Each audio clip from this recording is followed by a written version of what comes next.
Hello, máme tady další video. Máme tady to video po strašně dlouhé době, protože já jsem teďka prostě nenatáčela.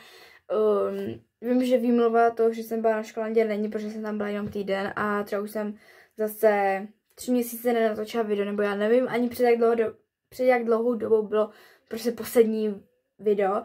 No, ale jakože jsem včera jsem přišla ze školandy, tak jsem si řekla, že si chci dát takový trošku menší reset, prostě do nového týdne, protože dneska je neděle večer a tak prostě mi napadlo, že natočíme nějaké video hezké a no, moc hezké nebude, ale doufíme, že bude aspoň dobře udělané.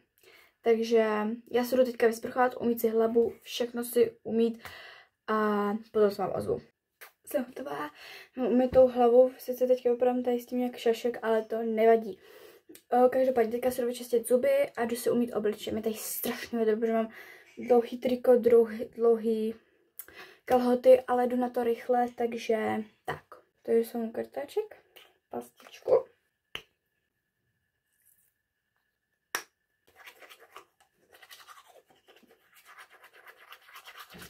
Já jsem teďka o školandě, jsem začala používat tady tu, já jsem si prostě koupila nějakou mini, prostě ústní vodu, nebo prostě chápeme. A jakože já jsem to nikdy neměla, nikdy jsem to nepoužívala, ale jakože je to dobrý. Máte potom takovou jakože...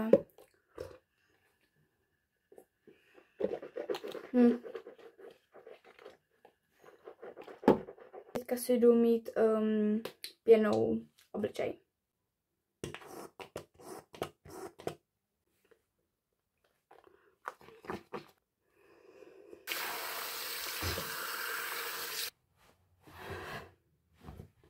Hotovo.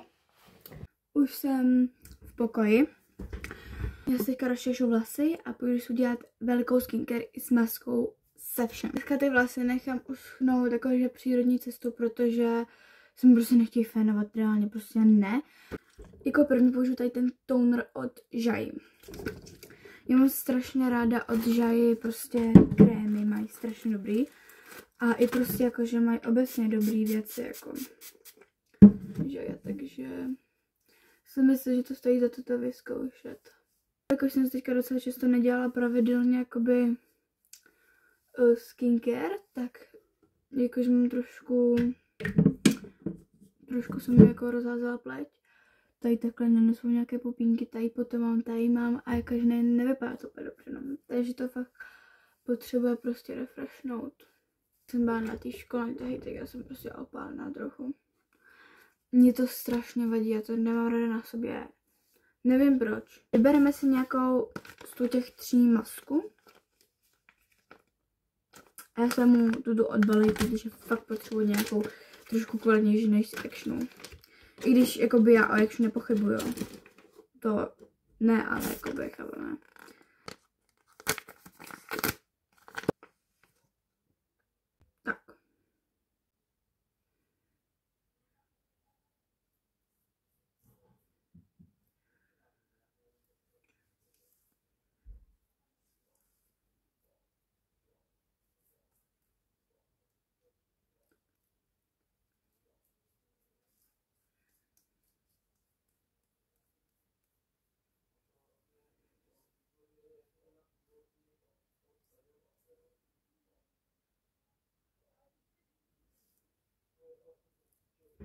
Vemu nůžky a jakože rozstřihnu si to prostě, aby mi to sedělo víc prostě na ten obličej. Ale když už tak dávajte bacha s těma nůžkama, prosím vás, jo. Já tady nikomu neříkám, aby to dělal, jakože to je jenom moje jako věc, že prostě mi to takhle potom líp sedí a tak, takže určitě to jakoby dějte opatrně. A nebo to nejlépe nedějte vůbec, když to s nůžkama neumíte.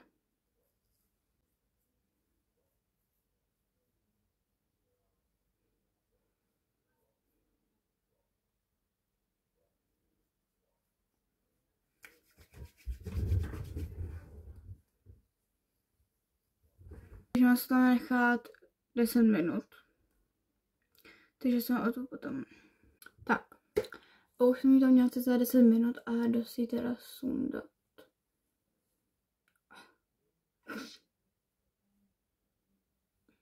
to jde do koše. A teďka si tady ten zbytek takhle rozetřu.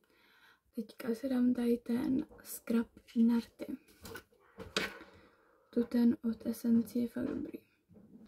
Teďka si dám tady ty hydrogelové polštářky pod oči od Essence.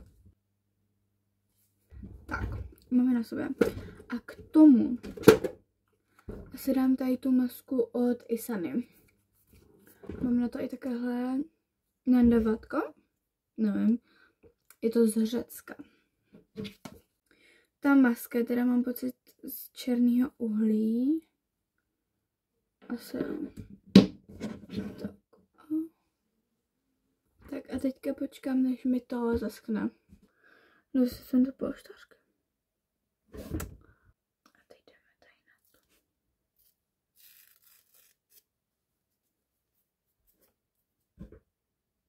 to. Umyl to zase tím tonerem, protože to jde dobře potom. Tak rozpustím.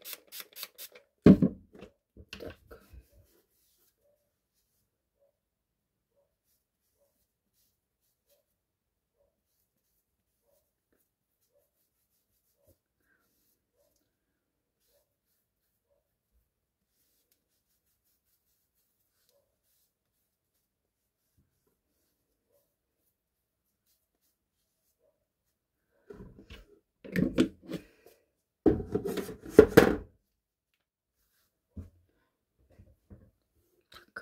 To jsou na ten scrub.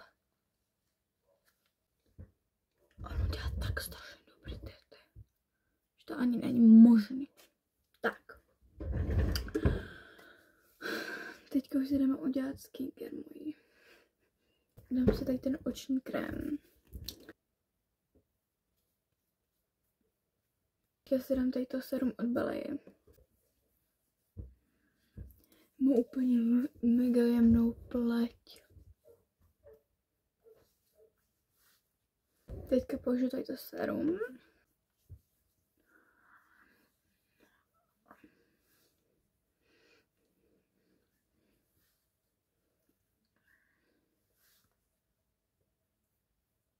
Na to si dám ještě tady to serum. To mám z Actionu.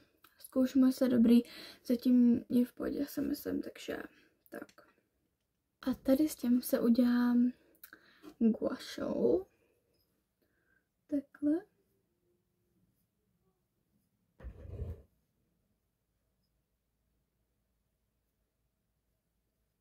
Trochu prokravil obličej.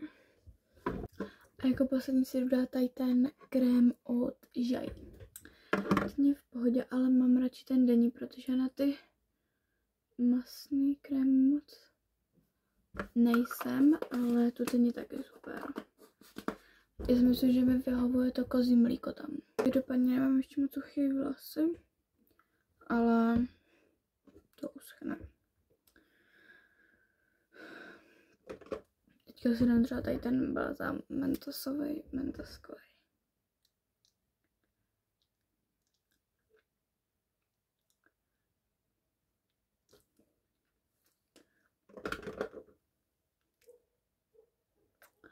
A mám takový reset na nový týden. Tady tu pořádnou skincare bych se měla dělat každý týden v neděli, protože fakt je to dobrý. A budete se cítit krásně. OK? Takže se mějte a bye!